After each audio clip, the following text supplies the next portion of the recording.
The lawyer's office in Providence smelled like old paper and polished wood, too warm for October. The windows were sealed shut, the blinds half drawn, filtering the afternoon into something dull and obedient. I sat between my brother and my father, hands folded loosely in my lap. My posture was straight but not rigid. I have learned that stillness unsettles people more than reaction ever could. Across the long mahogany table, Mr. Halpern adjusted his glasses and cleared his throat. He had handled my grandmother's affairs for 30 years. He had attended holidays. He had once brought her lemon cookies in a blue tin. Today, he did not smile. We will now proceed with the final clause of Margaret Brooks' will. My father, Richard Benton to everyone outside this room, leaned back in his chair with the ease of a man who believed the outcome was already arranged. His cufflinks caught the light. His suit was tailored, dark, deliberate. He built half of Providence's waterfront through Benton Holdings, steel, concrete, shipping contracts, political favors wrapped in clean language. He did not look at me. Clara James sat to his right, Chief Financial Officer. Not family, but closer to my father than most relatives. She wore red lipstick and a navy sheath dress that matched the tone of the carpet. Her leather portfolio rested on the table like a quiet promise. She had the posture of someone who always knew where the numbers were buried. Michael sat to my left, my older brother. His campaign pin was still on his jacket, though this was not a public event. He checked his phone twice before Mr. Halpern began reading. The primary provisions were predictable: the lake house in Warwick, the brokerage account, art, jewelry, real estate. My grandmother had lived modestly, but she invested with discipline. The totals were substantial. No one reacted. This was what they expected. Then Mr. Halpern paused. "There is an additional provision," he said. The air shifted. Michael looked up. Clara's fingers tightened slightly on her pen. My father remained motionless, but his breathing changed. Slower. Mr. Halpern reached into a separate envelope. Smaller, cream-colored, sealed with a thin line of adhesive. "Miss Emily Brooks," he said, turning toward me, "this is for you." The silence was not confusion. It was recalculation. I did not reach for it immediately. I looked at my father first. His expression did not break, but something in his eyes hardened, as if adjusting to unexpected light. I accepted the envelope. On the front, in my grandmother's narrow, careful handwriting, were the words, "Honor is worth more than blood." Clara smiled. Too quickly. It was subtle. A reflex. The kind of smile that appears when someone believes the surprise will not be dangerous. Mr. Halpern continued. "The remainder of the estate transfers as outlined. However, the sealed instruction to Miss Brooks contains documentation regarding the Margaret Hale Community Trust, established in 1983. My father's head turned. "What trust?" he asked. The tone was mild, but the question was not. Mr. Halpern looked down at his file. "The charitable trust created by your mother, sir. It remains active." Clara spoke before my father could. "That fund was dissolved years ago," she said calmly. "It was absorbed during restructuring."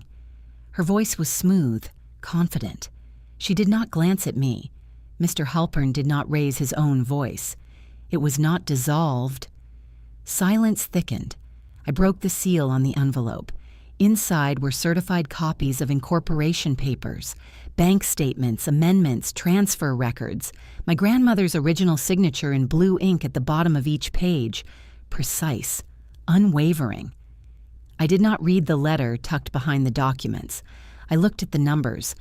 Quarterly withdrawals, 7 figures at a time. Transfers routed into Benton Holdings during downturn years. Others diverted into a political action committee connected to Michael's campaign. The dates aligned too neatly. Michael leaned closer. "What is this?" he asked. My father did not answer him. He was reading Clara's face. Clara did not blink. "This appears to be internal reallocation," she said. "Temporary liquidity adjustments. The trust benefited from our management." The language was careful, designed to soften the word theft into stewardship. Mr. Halpern cleared his throat. According to these documents, Miss Brooks has been named successor trustee, effective immediately. The word settled like a weight on the table. Michael laughed softly. Grandma barely understood online banking.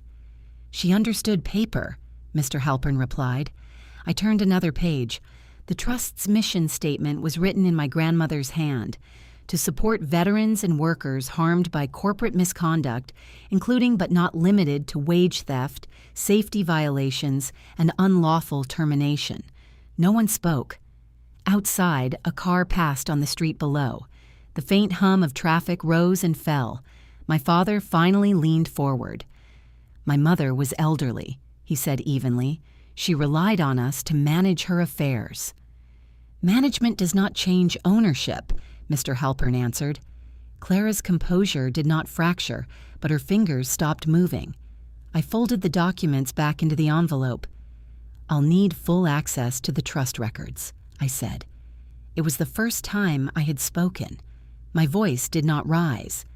Michael shifted in his chair.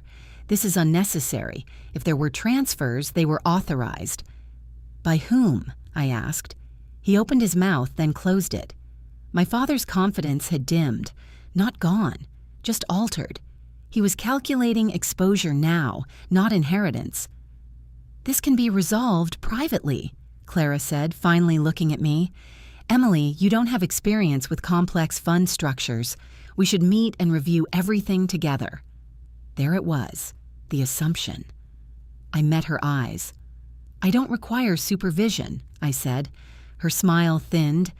Mr. Halpern slid another sheet across the table. There is also a clause, he said carefully, that triggers mandatory review if trust assets were used in contradiction to the stated mission. My father's jaw tightened. And who determines that? He asked. The trustee, Mr. Halpern replied. Silence again, but this time it was different. It was not anticipation, it was awareness. I stood. The movement drew every eye in the room. I will conduct an independent audit, I said. If there is nothing to clarify, this will be brief. Clara's expression shifted for the first time. Not fear, not yet, but caution. Michael leaned back in his chair, attempting casual indifference. You're overreacting. I looked at him steadily. I haven't reacted, I said. My father watched me as if seeing something unfamiliar. He had built his empire on pressure, negotiation, dominance, public certainty. He was used to opposition. He was not used to silence. Outside, Providence moved as it always had. The river under the bridges, the cranes along the waterfront, buildings bearing his name, empires crack quietly at first, hairline fractures, invisible until pressure finds them. I left the office without shaking hands. In the hallway, the air felt cooler. In the elevator, alone, I unfolded my grandmother's letter. Emily, it began, you were always the one who listened before speaking. That is why I chose you. The trust was never about money. It was about repair. Some families build empires. Others clean up after them. I read the letter once. Then I folded it back with care. When I stepped outside, the sky over Providence was gray and steady. The wind moved along the river, indifferent to inheritance. In my car, I opened my laptop. I did not call anyone. I did not confront my father. I began requesting records, quietly. 10 years of trust statements, corporate balance sheets from Benton Holdings during deficit cycles, campaign finance disclosures tied to Michael's committee. Numbers do not shout. They align. By nightfall, the first pattern emerged. The trust was drained each time one of my father's developments stalled. Funds moved through subsidiary accounts before landing in operational reserves. Temporary, on paper. Never returned. My brother's campaign account received transfers from a consulting firm that had no employees. That firm was funded by Benton Holdings. On the same dates, the trust showed community outreach expenditures. I closed the spreadsheet. Precision is a form of restraint. I did not feel anger. I felt structure forming. The next step would not be confrontation. It would be exposure, but not mine. Theirs. I did not call my father. I did not respond to Michael's messages. 3 voicemails arrived that evening, each one measured, each one framed as concern. Emily, this doesn't need to become dramatic. You may be misunderstanding the structure. Let's handle this internally. Internally. That word has always meant containment. I muted my phone and opened the next set of files. The Margaret Hale Community Trust had been quiet for years. No public announcements, no press releases. On paper, it appeared inactive. Minimal disbursements, administrative fees, modest reserves. But the internal ledgers told a different story. Large withdrawals were coded as temporary operational stabilization. The receiving accounts belonged to Benton Holdings subsidiaries, shell development firms created for specific projects along the Providence waterfront. I traced one transfer from 2018. The trust withdrew $4.2 million in March. That same week, Benton Marine Development reported unexpected liquidity constraints. 2 days later, the funds appeared in an account labeled BH Consulting Group. BH Consulting had no employees. Its registered address matched Clara James's private office suite. The money moved again within 48 hours into operational reserves. No repayment followed. I documented the dates, the routing numbers, the signatures authorizing movement. Clara's name appeared on 3 approvals.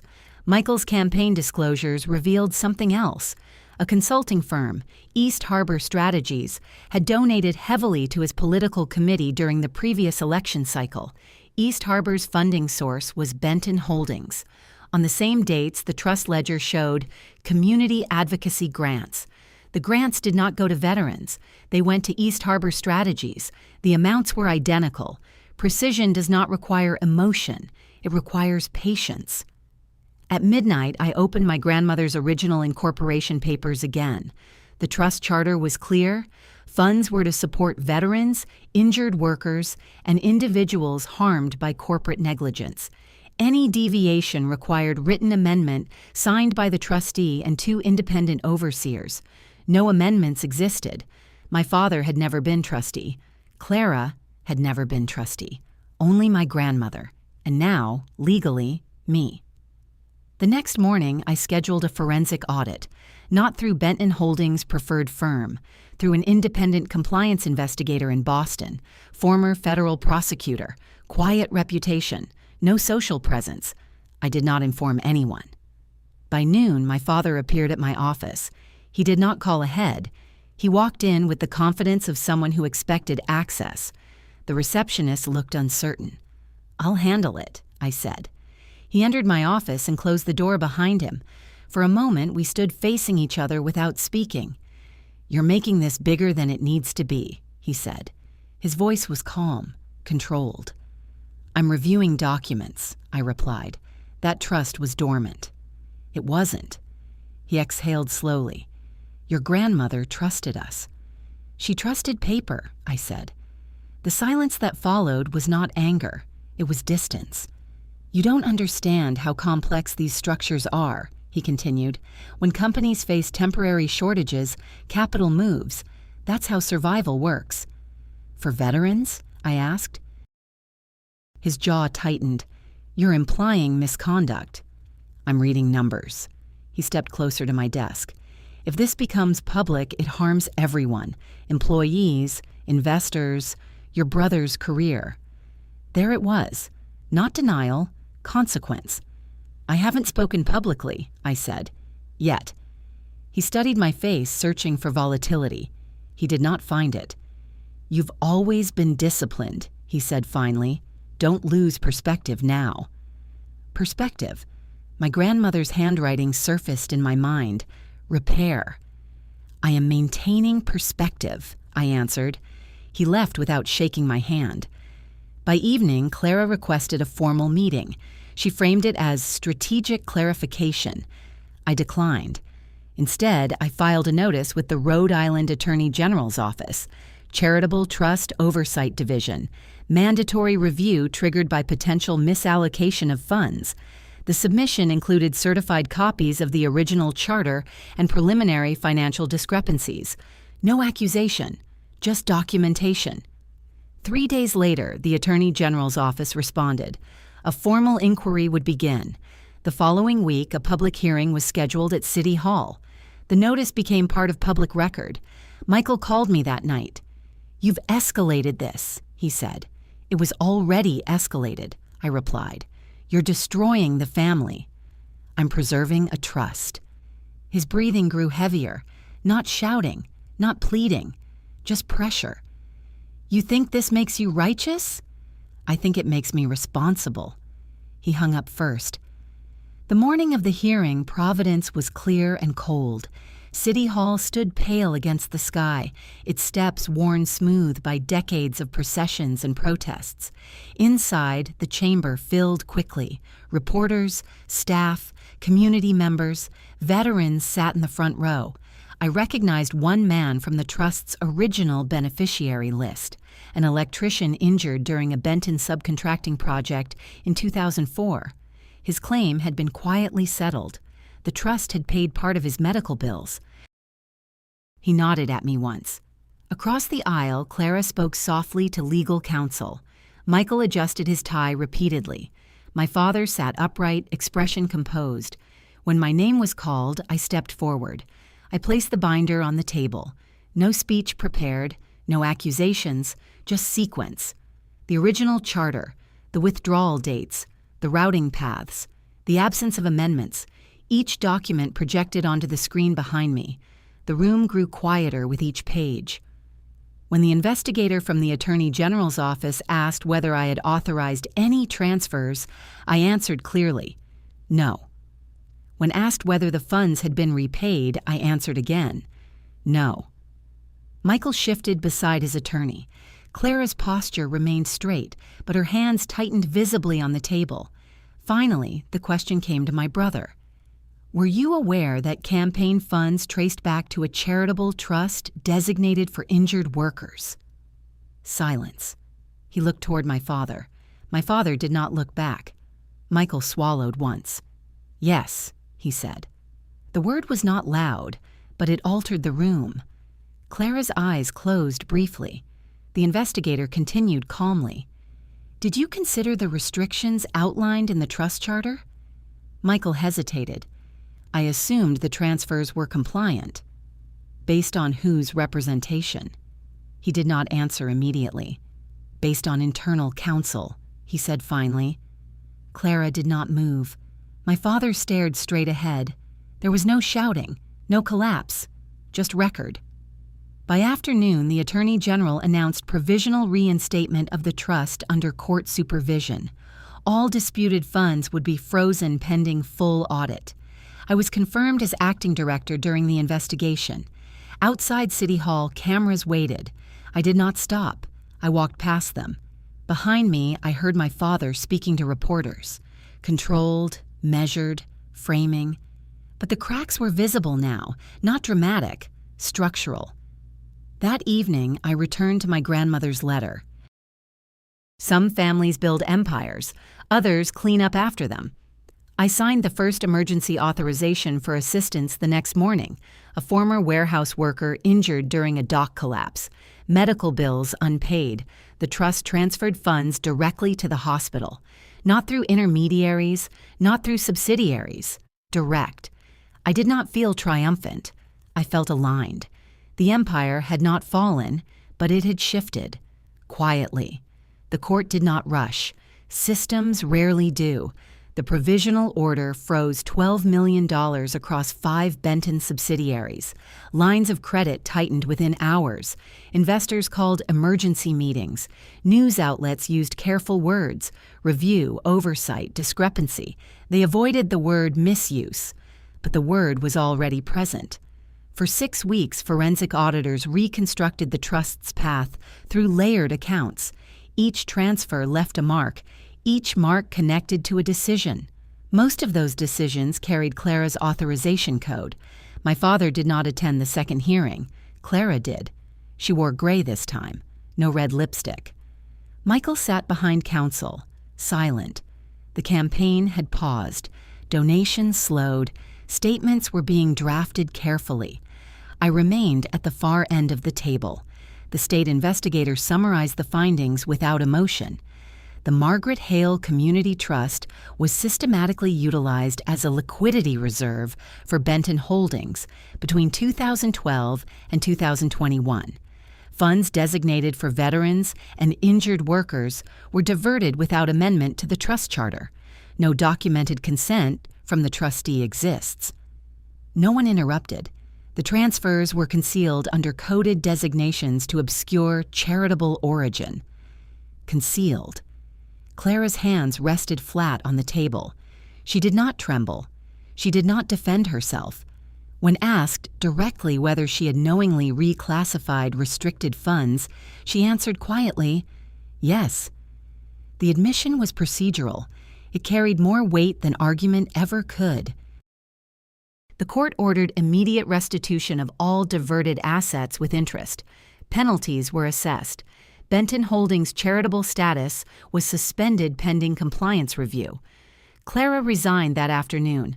Michael withdrew from his campaign within the week. My father issued a statement accepting administrative responsibility without acknowledgement of intent. The empire did not collapse, but it contracted.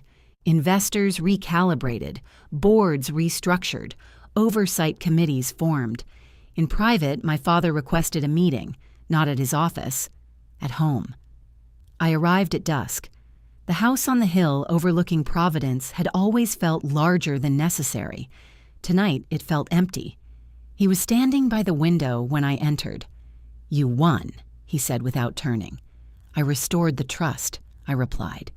He faced me then. Age had settled more heavily on him in 6 weeks than in the previous decade. Not defeat, exposure. "You think this was greed," he said. "It was survival." "For whom?" I asked. He did not answer immediately. "Companies fail when liquidity dries up," he continued. "Thousands of jobs depend on stability. I moved money where it kept the structure standing." "At the expense of people already injured," I said. He exhaled slowly. "You've always believed rules are absolute." "They are when they protect the vulnerable." Silence settled between us. "You embarrassed me," he said finally. "I documented you." His jaw tightened. For a moment I thought he might argue, defend, diminish. Instead, he looked toward the river below. "I built everything from nothing," he said. "I thought that earned discretion, not ownership of what wasn't yours." The quiet in the room was not hostile. It was unfamiliar. "You could have handled this privately," he said. "I did," I answered, "until the record required witnesses." He studied me with a gaze I had not seen before. Not calculation, recognition. "You've changed," he said. "No," I replied. "I've been consistent." He nodded once. The conversation ended without reconciliation, without rupture, just boundary. The following week, the court finalized my appointment as permanent director of the Margaret Hale Community Trust.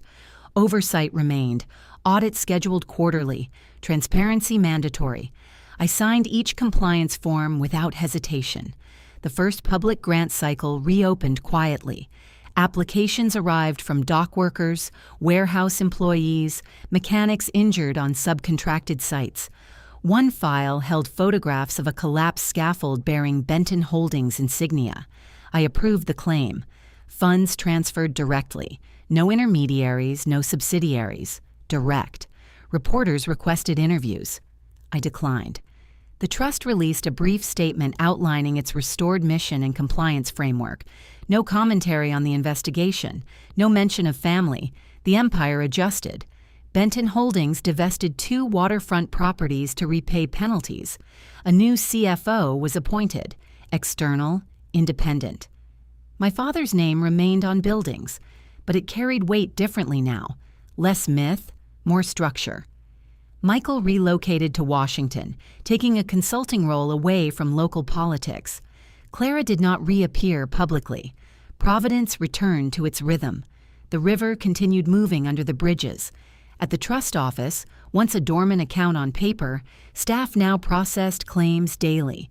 We instituted clear review protocols, transparent reporting, public summaries of disbursements, no excess language, only record. One afternoon, an older veteran came in person to thank us for covering his surgery. He stood awkwardly near the door, hat in hand. "You're her granddaughter?" he asked. "Yes." "She'd be proud." I nodded. Pride is not something I measure. Alignment is. That evening, I visited my grandmother's grave. The air was cool, the cemetery quiet. I placed a copy of the Trust's first annual public report beside the headstone. Numbers, names, assistance delivered, repair. I did not speak aloud. I did not need to. Honor had not replaced blood. It had simply clarified it. Families are not defined by inheritance. They are defined by what they protect when no one is watching. When you stand at a fracture in your own family, do you preserve silence or structure? If this story resonated with you, share your thoughts quietly below. And if you value stories about restraint, responsibility, and quiet correction, you're welcome to follow along. The trust did not grow louder after the ruling. It grew precise.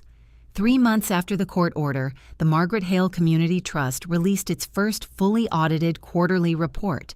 Every dollar traced, every grant listed, administrative costs capped at 5%, independent oversight published online, no photographs, no testimonials, just record. The media cycle moved on. Another corporate scandal in another state replaced us. Benton Holdings stabilized under new compliance protocols. My father attended fewer public events. When he did, he spoke carefully. The empire had not fallen. It had been measured. I did not see him for nearly 4 months, not at holidays, not at family dinners. The invitations stopped. Distance is sometimes cleaner than reconciliation. The trust office occupied a modest brick building near the old docks. Exposed beams, simple desks, windows that looked out over the water where longshoremen still loaded freight under gray skies. One morning, a file crossed my desk that did not fit the usual pattern. It was an internal report from the compliance monitor assigned to Benton Holdings as part of the restitution agreement. Subject line: subcontractor injury, deferred disclosure. The attached documentation showed a scaffolding collapse at a redevelopment site 2 years prior. 3 workers injured, 1 permanently disabled. The claim had been quietly settled through a non-disclosure agreement. The trust had not been notified. The company responsible was a Benton subsidiary. The medical expenses exceeded the settlement amount. The injured worker had since applied for trust assistance. The name was familiar. I opened the application. Daniel Reyes, age 46, former site foreman, father of 2. The injury report detailed structural negligence, substandard anchoring equipment, cost-saving substitutions approved during budget review. The approval signature at the bottom of that equipment change order was my father's. I sat back in my chair. Not anger, recognition. Systems do not fail only through theft. They fail through shortcuts. I scheduled a review meeting, 2 board members, legal counsel, compliance officer, no public announcement, no press. We examined the documentation. The negligence did not fall under criminal violation. It fell under civil liability already settled. But the trust's mission extended beyond legality. It addressed harm. We voted unanimously to approve extended medical coverage for Daniel Reyes and educational grants for his children. Funds transferred directly to providers. Then I drafted a formal notice to Benton Holdings Board. Not an accusation, a disclosure. The trust had identified a pattern of subcontractor safety compromises correlated with internal budget reallocations during liquidity shortages. We requested documentation of revised safety protocols. The letter was precise, measured, delivered by certified mail. 2 days later, my father appeared at the trust office. He did not knock. The receptionist hesitated. "I'll take this," I said. He entered my office and closed the door behind him. "You're reviewing old construction files now?" he asked. "Yes." "The settlement was legal." "Legal is not sufficient." His gaze hardened. "You're trying to dismantle everything I built." "I'm reinforcing what you neglected." The words were not sharp. They were steady. He moved toward the window overlooking the docks. "Do you think the world is clean?" he asked quietly. "Margins are thin. Projects stall. Decisions are made." "At whose expense?" I replied. He did not answer. The silence stretched. "You've turned into a regulator," he said finally. "No," I answered. "I've turned into a steward." He faced me. For a moment, something shifted behind his expression. Not anger, fatigue. "You were never meant to carry this," he said. "I was chosen to." The difference mattered. He exhaled slowly. "You could have taken the money and walked away." "It wasn't money." He studied my desk, files stacked in careful order, reports highlighted in thin lines of ink. "You think this will fix anything?" "It already has." He left without another word. The following month, Benton Holdings announced a comprehensive safety audit across all active sites. External inspectors, public compliance reports, no mention of the trust, no acknowledgement of the letter, but the timing aligned. Daniel Reyes visited the office 6 weeks later. He walked slowly, leaning slightly to the left. His handshake was firm. "They told me this fund was real again," he said. "It is." He did not speak about lawsuits. He did not speak about fault. He spoke about his children, about returning to part-time work, about dignity. When he left, the office felt quieter, not because of silence, because of balance. That evening, I drove past the waterfront development where the scaffold had collapsed. The cranes moved against the sky, patient and mechanical. A new safety banner hung at the entrance gate, large white letters against blue fabric. "Zero compromise." I did not smile. Slogans are easy. Structure is harder. Winter settled over Providence. Snow collected along the riverbanks. The trust processed 37 cases before year's end. Each file required verification. Each approval required documentation. No shortcuts. At Christmas, a small envelope arrived at the office. No return address. Inside was a handwritten note. "You were right to hold the line." No signature. I recognized the handwriting. My father's. No apology. No reconciliation. Just acknowledgement. I folded the note once and placed it inside my grandmother's letter. The trust's annual report showed measurable impact. Medical bills covered, educational grants issued, legal assistance funded for wage theft claims, quiet repair. The empire still stood, but it no longer operated without witness. I did not restore the family. I restored the boundary. Some fractures never close. They stabilize. And sometimes stabilization is enough.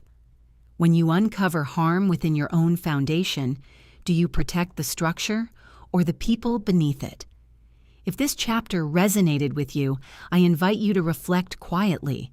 And if you value stories about restraint, accountability, and steady repair, you're welcome to continue reading alongside me.